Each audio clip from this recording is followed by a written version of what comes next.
దేవుని నామాని స్తోత్రాలు. ఇసాకయ్య గారికి నా నిండి వందనాలు. మేము 4 సంవత్సరాలు మట్టి ఇక్కడికి వస్తూనే ఉండేవాళ్ళం. వచ్చినప్పుడు పాప అనుకోని విధంగా తేలుగుట్టి చనిపోయింది.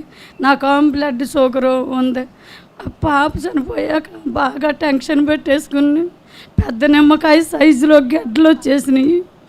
అమ్మ నీకు బ్లడ్ షుగర్ కదా, గడ్డలు వచ్చినాయి అని వంగాయగూడెం హాస్పిటల్కి వెళ్ళాము.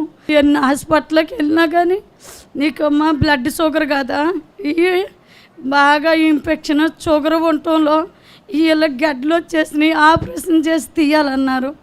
ఆపరేషన్ చేయాలంటే నీకు షుగర్ 500-600 ఉంది, షుగర్ కంట్రోల్ అయితేనే కానీ ఆపరేషన్ చేస్తాం కుదరదు అన్నారు. షుగర్ కంట్రోల్లో ఉండేది కాదు.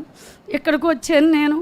దేవుని సన్నిధికి వస్తే నాయన ఈ గడ్డలు నేను పాప గురించి టెన్షన్ పెట్టుకున్నాను.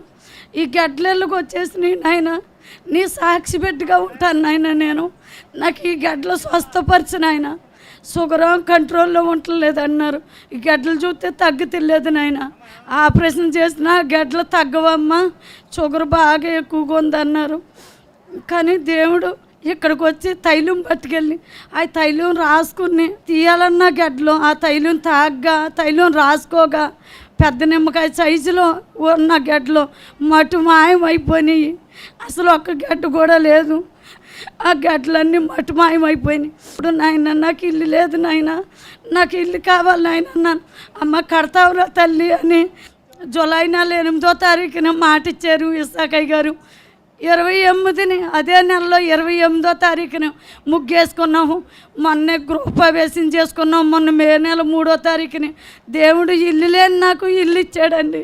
గడ్డలు కూడా శుభ్రంగా తగ్గిపోయి గృహం లేని నాకు 40-50 లక్షల రూపాయలు ఇల్లుని నాకు డబ్బులుండి కట్టుకోలేదు. చాలా ఇల్లు గృహాన్ని ఇచ్చారు నాకు. ఈ చిన్న సాక్ష్యం దేవుడు దీవించను కాక.